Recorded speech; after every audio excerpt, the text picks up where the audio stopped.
we will continue with the Christmas story. Today's story is called The Miracle at the Inn. The story centers around a little 10-year-old boy by the name of Haun. Haun was a little crippled boy, the son of Japhet, the innkeeper at Bethlehem. Because of his twisted back and his awkward hump, he was unable to run and play and do the things that the other boys did. But Haun was a fine boy, and he was made responsible by his father for the care of the inn stable where the animals were kept. Haun loved animals, and he did his work in the stable with great pride and joy. Day after day, he faithfully worked at his job to keep the stable clean and make it a pleasant place. Sometimes Haun obtained permission from his parents to sleep in the stable with the animals that he loved. He took such pride in his work in the stable, and he loved the animals so that it was a great delight to him when he could sleep in his bed in the manger. Then tax time came, when many people came crowding into Bethlehem. With all of the activity on this particular day, Haun worked very hard as there was much to be done. But Haun also liked to watch the people who came to stay in the inn owned by his father. Long after the inn had been filled, Joseph and Mary came seeking a place to spend the night. While Joseph was talking with Japhet, Haun held the gray donkey on which Mary sat. He loved all animals, but he particularly loved this little donkey. But more than all, he loved the beautiful young woman who was so kind to him as she waited. She asked Haun about himself, and Haun told her about his work and the animals that he cared for. Haun heard his father tell Joseph that they had no room in the inn. He saw the disappointment on Mary's face as she wondered what they would do, where they could go. All of Bethlehem was crowded. Every bed and corner already been taken. Haun felt a queer feeling of regret settle in his stomach as he tried to think of some way to help them. As Joseph turned the donkey around and started to leave, little crippled Haun had an idea. What about his bed in the manger? Excitedly, he tugged at his father's arm as he told him his plan. When he saw by the expression on his father's face that his father would not object, he ran after Joseph and Mary as best he could until he caught up with them. Then to this kind, friendly lady, he offered his bed on the hay in the manger of the stable. Haun must have taken great pride in helping them to get settled and making them comfortable. He gave them his lantern, which was so helpful after dark. Later that night, Haun and his parents were awakened by music and voices. The stable was shining with a beautiful light. His father said, "Haun, my son, we will go to the stable and see the cause of this strange occurrence. I have never seen such a beautiful light before." Then Haun and his father and mother went quickly to the stable behind the inn. As they walked, Japhet put his arm protectingly across Haun's misshapen shoulder. The stable door stood open. Haun's lantern had been lighted and hung from the rafters, and across the threshold a warm, golden yellow light fell. Joseph stood by the manger, his eyes not tired now. The beautiful lady lay upon Haun's bed of hay and held a baby in her arms. Haun gave an exclamation of surprise. He thought, "My mother is beautiful, but this lady is like light." Then Haun thought, "What a beautiful baby!" In his great eagerness and haste to get a closer look, he fell and sprawled awkwardly upon the stable floor toward the manger. After collecting himself, he reached up and took hold of the side of the manger and pulled himself up until his head rested against the edge of the manger bed. He was usually more humiliated than hurt when his crippled body caused him to fall, as it made him appear awkward in the presence of strangers. This time he held his lips pressed firmly together. His embarrassment passed quickly, however, as he heard the soft voice of Mary speaking to him, saying, "Haun, I think my little son loves you very much. See, his tiny hand is laid against your head." Then they heard the singing of the angels, and Haun felt an inner feeling that he had never known before. His crippled body arose quickly. He had never before moved with such swiftness, nor had he ever felt as happy. His head was erect. There was joy in his heart. His shadow cast upon the stable wall by the lantern now seemed tall and straight and strong. The prophets had foretold that Jesus would be born in Bethlehem under very humble circumstances. The Lord had also said something about using the weak in his service. Maybe Haun had been especially selected to provide his clean, comfortable place for the Christ child to be born. How happy he was that he had done his work so well, that the stable was ready in such a pleasant place. It looked so beautiful to Haun now, filled as it was with radiant golden light. These wonderful visitors were really his guests. There was no room for them in the inn and no room any place in Bethlehem. But Haun had made room in what to him was the best place of all, the stable among the animals that he loved. Later, the shepherds and others also came to Haun's stable to see the Son of God. Haun would always remember this wonderful night. But what was more, he would remember his wonderful guests. There would always be room in his heart for the Christ. Certainly, Haun would always keep own life clean. Who knows but that at some later day Haun may again have felt the hand of Jesus upon his head. And who in all of Christ's ministry would be more entitled to hear the Master say, "Well done, thou good and faithful servant. Thou hast been faithful over a few things.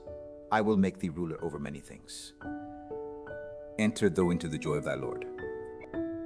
God would bless you. We will continue with the Christmas story. Today's story is called The Miraculous Staircase, a haunting Christmas legend passed down through the years to all those who are believers on that cool December morning in 1878. Sunlight lay like an amber rug across the dusty streets and adobe houses of Santa Fe. It glinted on the bright tile roof of the almost completed chapel of Our Lady of Light and on the nearby windows of the convent school run by the Sisters of Loreto. Inside the convent, Mother Superior looked up from her packing as a tap came on her door. "It's another carpenter." "Reverend Mother," said Sister Frances Louise, her round face apologetic. "I told him that you're leaving right away, that you haven't time to see him, but he says—" "I know what he says," Mother Magdalene said, going on resolutely with her packing. "That he's heard about our problem with the new chapel, that he's the best carpenter in all of New Mexico, that he can build us a staircase to the choir loft despite the fact that the brilliant architect in Paris who drew the plans failed to leave any space for one, and despite the fact that 5 master carpenters have already tried and failed." "You're quite right, sister. I don't have time to listen to that story again. But he seems such a nice man," said Sister Frances Louise wistfully, "and he's out there with his burro and—" "I'm sure," said Mother Magdalene with a smile, "that he's a charming man and that his burro is a charming donkey. But there's sickness down at the Santo Domingo Pueblo, and it may be cholera. Sister Mary Helen and I are the only ones here who've had cholera, so we have to go. And you have to stay and run the school. And that's that." Then she called Manuela, a young Indian girl of 12 or 13, black-haired and smiling, came in quietly on moccasined feet. She was a mute. She could hear and understand, but the sisters had been unable to teach her to speak. The Mother Superior spoke to her gently. "Take my things down to the wagon, child. And to Sister Frances Louise, you'd better tell your carpenter friend to come back in 2 or 3 weeks. I'll see him then." 2 or 3 weeks. Surely you'll be home for Christmas. "If it's the Lord's will, sister, I hope so." In the street beyond the waiting wagon, Mother Magdalene could see the carpenter, a bearded man, strongly built and taller than most Mexicans, with dark eyes and a smiling. Beside him, laden with tools and scraps of lumber, a small gray burro stood patiently. Manuela was stroking its nose, glancing shyly at its owner. "You'd better explain," said the Mother Superior, "that the child can hear him, but can't speak." Goodbyes were quick, the best kind when you leave a place you love. Southwest then, along the dusty trail, the mountains purple with shadow, the Rio Grande a ribbon of green far off to the right. The pace was slow, but Mother Magdalene and Sister Mary Helen amused themselves by singing songs and telling Christmas stories as the sun marched up and down the sky. And their leathery driver listened and nodded. 2 days of this brought them to Santo Domingo Pueblo. where the sickness was not cholera after all, but measles, almost as deadly in an Indian village. And so they stayed, helping the harassed Father Sebastian, visiting the dark adobe hovels, where feverish brown children, tossed in fierce Indian dogs, showed their teeth. At night they were bone-weary, but sometimes Mother Magdalene found time to talk to Father Sebastian about her plans for the dedication of the new chapel. It was to be in April. The Archbishop himself would be there, and it might have been dedicated sooner, were it not for this incredible business of a choir loft with no means of access, unless it were a ladder. I told the bishop, said Mother Magdalene, that it would be a mistake to have the plans drawn in Paris. If something went wrong, what could we do? But he wanted our chapel in Santa Fe patterned after the Santa Chapel in Paris, and who am I to argue with Bishop Lamy? So the talented Mashimuli designs a beautiful choir loft high, up under the rose window, and no way to get to it.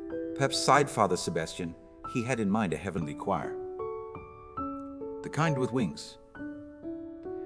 It's not funny, said Mother Magdalene a bit sharply. I've prayed and prayed, but apparently there's no solution at all. There just isn't room on the chapel floor for the support such staircase needs. The days passed, and with each one Christmas drew closer. Twice, horsemen on their way from Santa Fe to Albuquerque brought letters from Sister Frances Louise.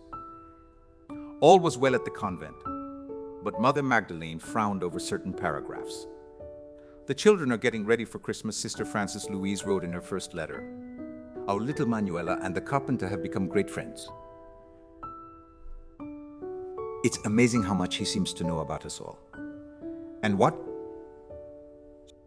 Fort Mother Magdalene is the carpenter still doing there? The second letter also mentioned the carpenter. Early every morning he comes with another load of lumber, and every night he goes away. When we ask him by what authority he does these things, he smiles and says nothing. We have tried to pay him for his work, but he will accept no pay. Work. What work? Mother Magdalene wrinkled up her nose in exasperation. Had the soft-hearted Sister Frances Louise given the man permission to putter around in the new chapel? With firm and disapproving hand, the Mother Superior wrote a note ordering an end to all unauthorized activities. She gave it to an Indian pottery maker on his way to Santa Fe. But that night, the first snow fell, so thick and heavy that the Indian turned back. Next day at noon, the sun shone again on a world glittering with diamonds. But Mother Magdalene knew that another snowfall might make it impossible for her to be home for Christmas. By now, the sickness at Santo Domingo was subsiding, and so that afternoon they began the long ride back. The snow did come again, making their slow progress even slower.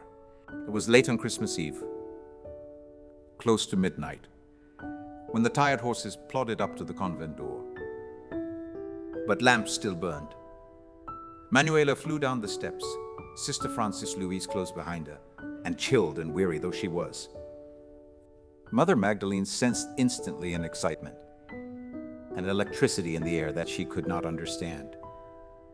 Nor did she understand it when they led her, still in her heavy wraps, down the corridor into the new, as yet unused chapel, where a few candles burned. Look, Reverend Mother, breathed Sister Frances Louise. Look!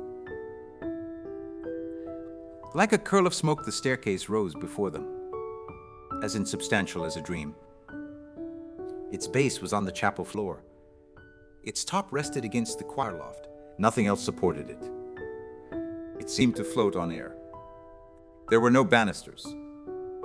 2 complete spirals it made, the polished wood gleaming softly in the candlelight. 33 steps, whispered Sister Frances Louise, 1 for each year in the life of our Lord. Mother Magdalene moved forward like a woman in a trance. She put her foot on the first step, then on the second, then the third. There was not a tremor. She looked down, bewildered, at Manuela's ecstatic, upturned face. But it's impossible. There wasn't enough time. He finished it yesterday, the sister said. He didn't come today. No one has seen him anywhere in Santa Fe. He's gone. The sister shook her head, but now Manuela pushed forward, nodding emphatically. Her mouth opened. She took a deep, shuddering breath. She made a sound that was like a gasp in the stillness.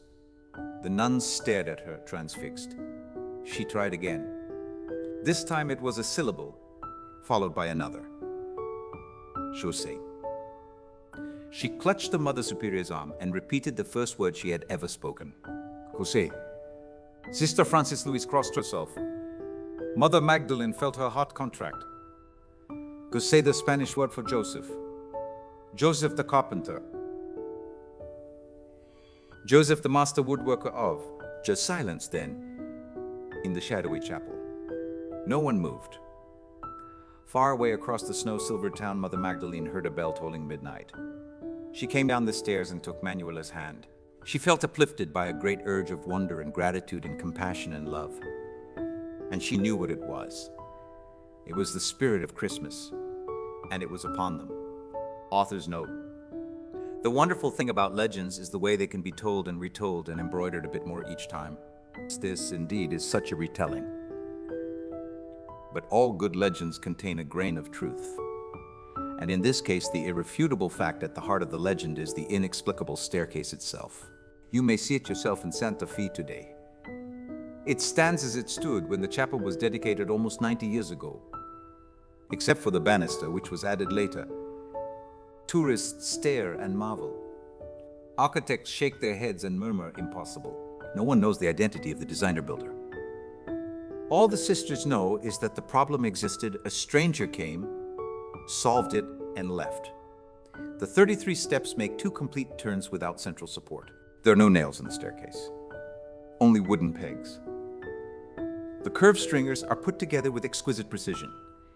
The wood is spliced in 7 places on the inside and 9 on the outside. The wood is said to be a hard-fir variety, non-existent in New Mexico. School accounts show no record that any payment for the staircase was ever made. Who is real and who is imaginary in this version of the story? Mother Mary Magdalene was indeed the first Mother Superior. She came to Santa Fe by riverboat and covered wagon in 1852. Bishop G.B. Lamy was indeed her bishop. And Monsieur Projectus Moli of Paris was indeed the absent-minded architect. Sister Francis Louise? Well, there must have been someone like her.